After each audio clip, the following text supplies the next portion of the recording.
Back to தீராஸ் kitchen and travel vlogs. இன்றைக்கி வந்து நம்ம சூப்பரான இந்த தீபாவளி ரெசிபிக்கு வந்து நம்மளுக்கு தேவையானதே வந்து ஒரு 15 மினிட்ஸ் தான். நம்ம அடுப்புலலாம் வைக்க தேவையில்ல, மைக்ரோவேவ் இருந்தால் ரொம்ப ஈஸியாக வேலை முடிஞ்சிடும். அந்த மாதிரி ஒன்று சூப்பரான ஸ்வீட் நம்ம செய்ய போகிறோம். அதுக்கு மெயின் இன்க்ரீடியன்ட்ஸ் வந்து ரெண்டு தான். நான் வந்து ரிகோட்டா சீஸ் எடுத்திருக்கேன். ஸோ ரிகோட்டா சீஸ் வந்து எவ்வளோ எடுத்திருக்கேன்னா 15 ounce இதை எடுத்திருக்கேன். ஸோ அடுத்தது வந்து கண்டென்ஸ் மில்க்கும் அதே அளவு தான், பட் 1 ounce அந்த மாதிரி தான் டிஃப்ரெண்ட். ஸோ ஓகே, ஸோ ஒரு டின். ஸோ முடிஞ்ச அளவுக்கு வந்து ஈக்குவல் அமௌண்ட் எடுத்தாலும் சரி, இல்லை கொஞ்சம் கண்டென்ஸ் மில்க்கு கொஞ்சம் கம்மியாக இருந்தாலும் ஓகே தான்.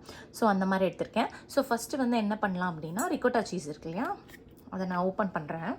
ரிகோட்டா சீஸ் இருக்குல்ல, அதை நான் வந்து இப்போது இந்த பவுலில் போட்டுக்கிறேன். ஓகே, அப்புறம் எங்கிட்ட கண்டென்ஸ் மில்க் இருக்குது. ஸோ நான் அதையும் இதில் ஊற்றிடுறேன். ஸோ இங்கே பாருங்கள், நல்லா இந்த மாதிரி க்ளீனாக எடுத்துட்டேன். இப்போது இதை ரெண்டுத்தையும் இந்த மாதிரி நம்ம மிக்ஸ் பண்ணிடலாம். இங்கே பாருங்கள், இந்த மாதிரி நம்ம மிக்ஸ் பண்ணிட்டோம். இது ஆக்சுவலி வந்து மைக்ரோவேவில் 2 மினிட்ஸாக வந்து ஒரு 6 times வச்சு எடுப்போம். ஸோ நான் உங்களுக்கு காமிக்கிறேன். ஃபஸ்ட்டு வந்து ஒரு 2 minutes வந்து நான் மைக்ரோவேவில் வைக்கிறேன்.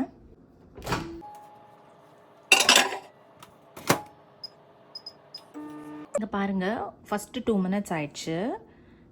எப்படி இருக்குது பாருங்கள், கொஞ்சமாக லைட்டாக மேலே வந்து ஏடு கட்டின மாதிரி இருக்குது. ரிகோட்டா சீஸ் வந்து ஒன்றுமே இல்லை, ஸ்கிம்டு மில்க்லேருந்து நம்ம எடுக்கிற ஒரு சீஸ், அவ்வளோதான். இப்போது இதை நல்லா இந்த மாதிரி மிக்ஸ் பண்ணிக்கிட்டு இப்போ திருப்பியும் இது ஒரு 2 minutes நான் வச்சுட்டு காமிக்கிறேன் எப்படி இருக்குன்னு சொல்லிட்டு. இப்போது another 2 minutes, மொத்தமாக இது வந்து 4 minutes வச்சுருக்கேன். இங்கே பாருங்கள், இது நல்லா இந்த மாதிரி ஏடு கட்டும். இது ஒரு 2 minutes நான் வைக்கிறேன். இங்கே பாருங்கள், இது வந்து நான் 6 minutes முடிஞ்சுது. இங்கே பாருங்கள் எப்படி இருக்குன்னு சொல்லிட்டு கொஞ்சம் கொஞ்சமாக இந்த மாதிரி திரிய ஆரம்பிக்கும், பால்கோவா மாதிரி வரும். இன்னும் ஒரு 2 minutes வைக்கிறேன். இங்கே பாருங்கள், திருப்பியும் ஒரு 2 minutes நான் வச்சேன். மொத்தமாக 8 minutes ஆயிருக்கு. நான் எடுத்தோன்னே இது இப்படி தான் இருந்துச்சு. இங்கே பாருங்கள், நான் திருப்பியும் ஒரு 2 minutes இப்போ வச்சுட்டு எப்படி இருக்குன்னு காமிக்கிறேன். இங்கே பாருங்கள், மொத்தமாக இதை நான் வந்து 10 minutes வச்சுருக்கேன். இங்கே பாருங்கள், கடைசியாக வந்து ஒரு 2 minutes வச்சு எடுத்துடலாம். ஃபைனலி உங்களுக்கு இதோட சத்தம் வருதா பாருங்கள், கரெக்டாக வந்து 12 minutes நான் வச்சுருக்கேன். ஸோ இங்கே பாருங்கள், அவ்வளோதான். இதுதான் வந்து கரெக்டான பதம்.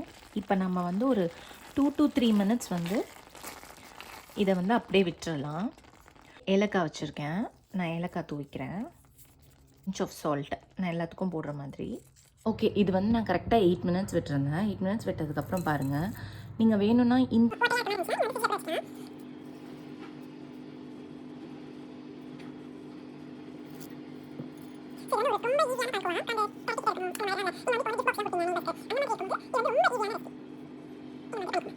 ஸோ நான் எல்லாத்தையும் அந்த மாதிரி பண்ணிவிட்டு உங்களுக்கு காமிக்கிறேன். இங்கே பாருங்கள், இந்த மாதிரி நான் எல்லாத்தையும் வந்து ஷேப் பிடிச்சிட்டேன். எனக்கு இன்னும் இதை விட எக்ஸ்ட்ராவாக இன்னொரு 6 pieces கிடச்சிது. நான் வச்சு இந்த மாதிரி நீங்கள் வந்து டெக்கரேட் பண்ணிக்கலாம். மில்க் பேடா வந்து ரெடி. ஆக்சுவலி இது வந்து ஸோ நம்மளோட சப்ஸ்கிரைபரும் இதை தெரிஞ்சுக்கிட்டா நம்ம தீபாவளி டைமில் ரொம்ப ஈஸியாக இருக்கும் இல்லையா. ஸோ அதனால தான் நான் இதை பண்ணுறேன். ஸோ இது என்னோடய ஓன் ரெசிபி கிடையாது. ஸோ நீங்களும் இதை வீட்டில் ட்ரை பண்ணிவிட்டு எப்படி இருந்ததுன்னு சொல்லி கீழே கமெண்ட் செக்ஷனில் எனக்கு கமெண்ட் பண்ணுங்கள். இதே மாதிரி ஒரு சூப்பரான ரெசிபியோடு நான் உங்களை பார்க்குறேன். ஸோ அது வரைக்கும் பாய்.